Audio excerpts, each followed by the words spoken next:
Bismillahirrahmanirrahim. Assalamualaikum warahmatullahi wabarakatuh.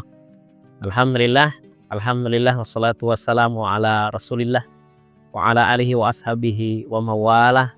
La haula wala quwata illa billah. Sobat Mandala sekalian,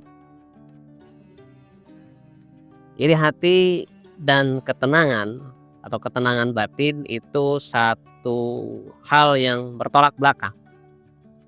Saling bertolak belakang.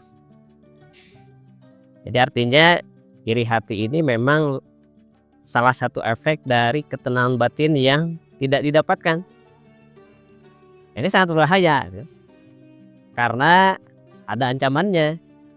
Ketika iri hati atau dengki melanda seseorang, maka amalnya itu akan hangus, habis seperti kayu yang dimakan api.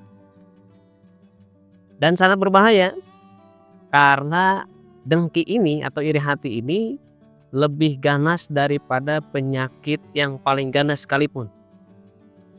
Dari kanker yang paling ganas lebih berbahaya iri hati. Nah, tentunya ini tidak boleh terjadi pada diri seorang mukmin. Apalagi di bulan Ramadan, momen yang tepat untuk mendapatkan ketenangan batin. Lalu apa penyebab dari iri hati yang berbahaya tersebut? Tentunya ada penyebab. Dan jika ini bisa diatasi, ketenangan batin akan diperoleh insya Allah. Apa saja biasanya yang menyebabkan seseorang terkena dengki atau terkena iri hati? Yang pertama biasanya karena suudzon kepada Allah Subhanahu wa taala. Yang kedua, biasanya karena merasa apa yang terjadi pada dirinya itu sesuatu yang paling buruk, menyakitkan, menyengsarakan. Jadi kalau kata orang Sunda mah asa sangsara sorangan begitu. Kemudian yang ketiga, merasa diri mampu untuk menikmati atau memperoleh apa yang diperoleh orang lain yang diirinya. Apalagi di era digital ya, begitu luar biasa informasi masifnya. Orang-orang dengan mudah mempertontonkan kesuksesannya, mempertontonkan kekayaannya, mempertontonkan prestasi-prestasinya sehingga tidak sadar gitu kan. Banyak orang juga yang iri dan dengki dengan apa yang mereka pertontonkan. Tentunya kita tidak bisa melarang tentunya ya. Karena itu hak prerogatif setiap orang untuk menunjukkan prestasinya, menunjukkan kekayaannya, menunjukkan kelebihannya dari orang lain. Nah, tentunya bagi seorang mukmin harus disikapi dengan benar. Kemudian yang keempat adalah karena kurang bersyukur.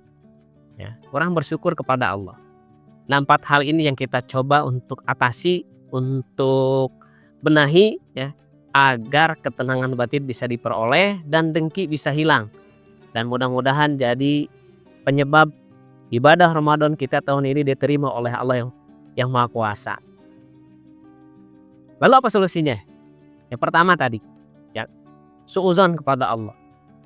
Ini jauh-jauh hari sudah diperingatkan oleh Rasulullah lewat sebuah hadits qudsi ya, bahwa prasangka seseorang itu atau prasangka diri seseorang kepada Allah itulah yang akan terjadi pada dirinya.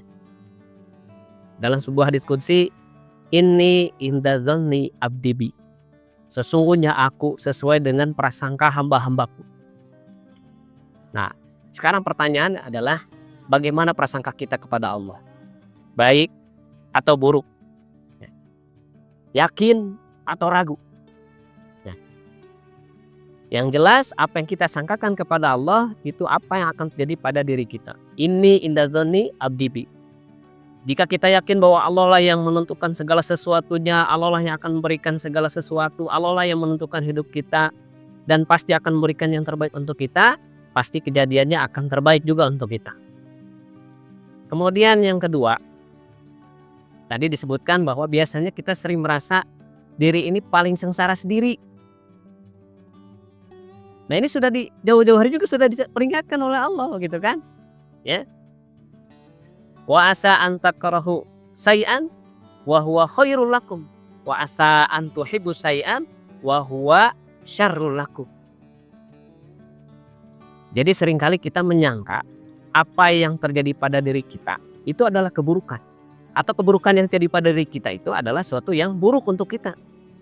Padahal bisa jadi sesuatu yang pahit yang menimpa diri kita itu adalah sesuatu yang baik menurut Allah. Dan sesuatu yang kita inginkan yang terjadi pada diri kita bisa jadi itu buruk buat kita. Bisa jadi ketika kita diberikan kekayaan, diberikan prestasi yang lebih dari orang lain, diberikan kelebihan dari orang lain, justru malah membuat kita tidak taat kepada Allah. Justru membuat kita lupa kepada Allah. Jadi yakinlah bahwa apa yang Allah berikan adalah yang terbaik walaupun pahit kita rasakan. Karena pasti di balik itu akan ada hikmah, akan ada pelajaran yang bisa kita ambil. Kemudian yang ketiga tadi, kita merasa diri mampu seperti orang lain. Padahal Allah pun sudah mengingatkan, la yukallifullahu nafsan illa wus'aha. Allah tidak akan berikan satu beban kepada seseorang kecuali sesuai dengan kemampuannya. Artinya apa yang terjadi pada diri seseorang Allah sudah mengukur, pasti mampu, pasti bisa. Dan ketika kita menyangka bahwa kita mampu atau kita merasa mampu dengan sesuatu yang diberikan kepada orang lain, tapi ternyata oleh Allah belum diberikan, berarti menurut Allah kita belum bisa, belum mampu gitu. Tong maksakeun maneh. Kalau kata orang Sunda begitu, sobat andalas sekalian ya. Seperti itu. Ya. Jadi Allah tidak akan memberikan sesuatu kecuali kita sudah mampu. Ketika belum diberikan berarti kita dianggap oleh Allah belum mampu untuk itu. Dan yang keempat adalah kurang bersyukur. Ya.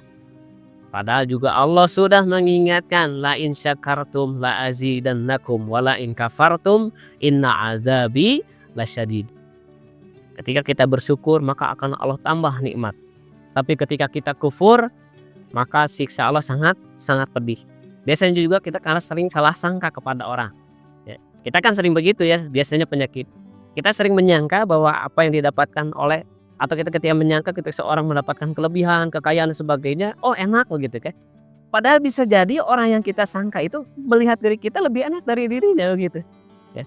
Maka bersyukur apapun yang kita dapatkan, kita peroleh agar Allah berikan nikmat yang lebih yang terus bertambah-tambah. Nah, itulah kurang lebih sobat mendalas sekalian ya.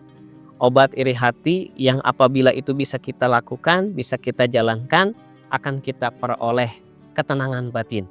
Ya, mudah-mudahan ibadah kita di bulan Ramadan tahun ini Allah terima, Allah ijabah, Allah terima sebagai amal soleh kita yang dapat menjadi pemberat kebaikan kita di yaumil akhir. Mudah-mudahan bermanfaat. Aku qouli hadza, astagfirullah li wa lakum. Assalamualaikum warahmatullahi wabarakatuh.